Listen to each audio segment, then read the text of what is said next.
بسم اللہ الرحمن الرحیم۔ السلام علیکم فرسٹ ایئر، امید ہے بیٹا آپ لوگ تمام خیر و عافیت سے ہوگے۔ فرسٹ ایئر ہماری نظم نعت جاری ہے، یہ آپ کو پتہ ہے۔ اس نظم کے دو اشعار پیچھے دو لیکچر میں آپ کو کرا چکا ہوں۔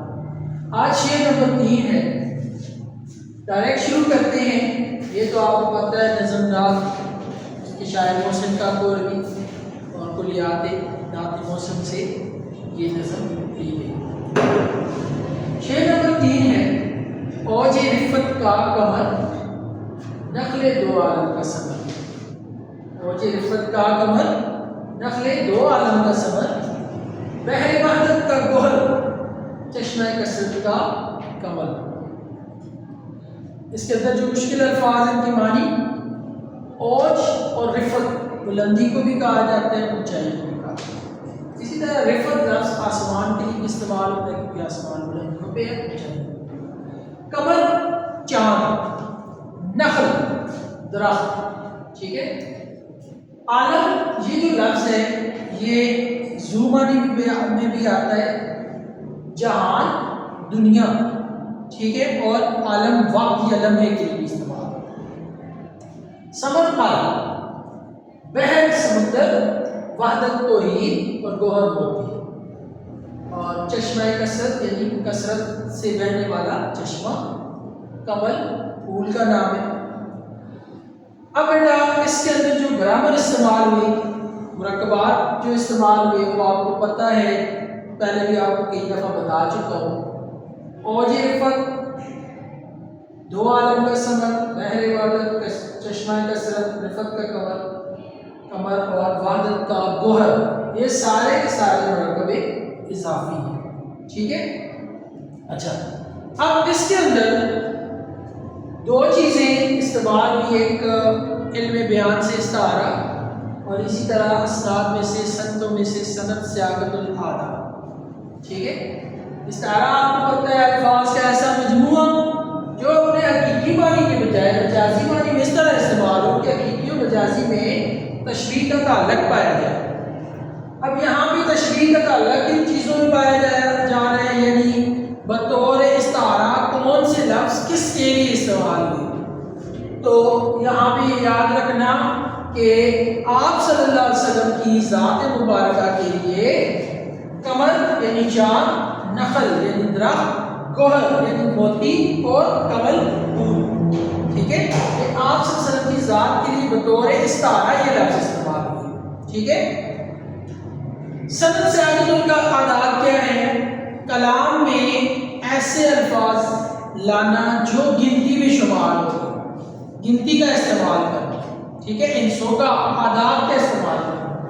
جیسے یہاں پہ یہ لفظ استعمال ہوئے دو لفظ گنتی ہے، تو لہٰذا یہاں پہ اس شعر کے اندر اگر آپ سے کوئی پوچھتا ہے کہ سند کون سی استعمال ہوئی، تو اس دو لفظ کی وجہ سے آپ یہ کہہ سکتے ہیں کہ سند سیاقت الادہ استعمال ہوئی۔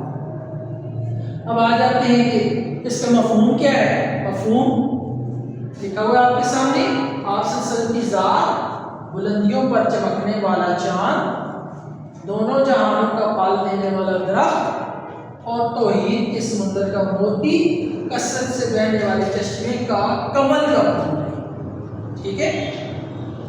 اب بچوں یہاں پہ شاعر کہنے کی کوشش کیا کرتا ہے، یہ بات یاد رکھیے گا کہ یہ جو شعر ہے یہ 2024 کے پیپر کے اندر یہ SLO ٹائپ میں، جب سے یہ SLO پیپر آیا اس کے اندر یہ شعر آیا ہوا تھا، ٹھیک ہے، اور اس میں پوچھا گیا تھا کہ اس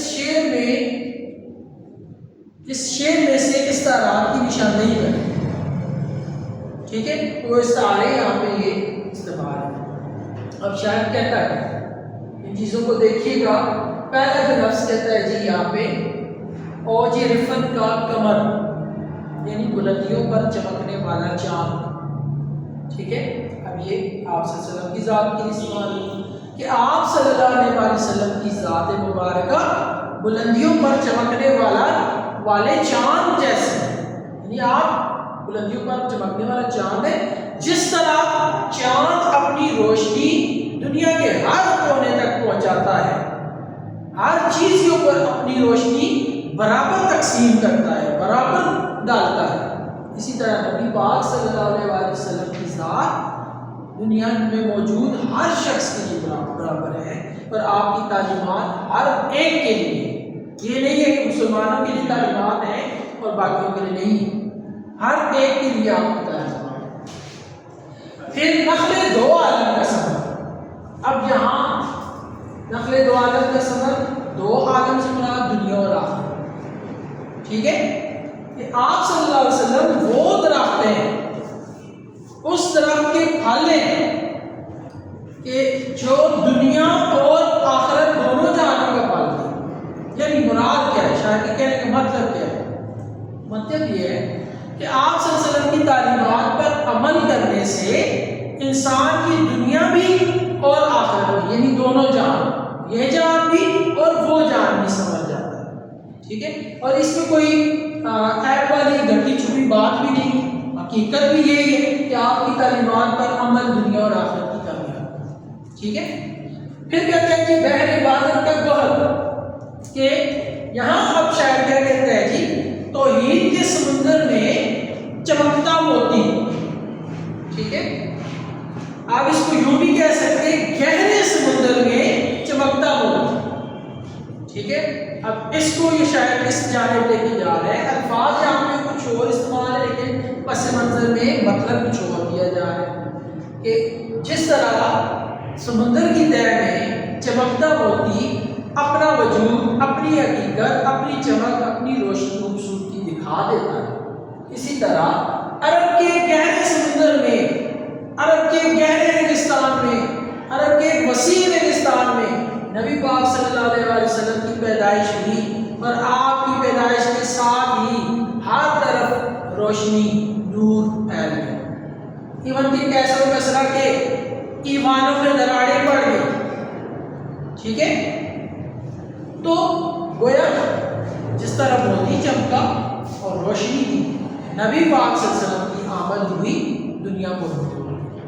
ٹھیک ہے، اس کے بعد چشمہ کثرت کا کمل. اب یہ کمل کا پھول ہے جو چشمے میں نکلتا ہے.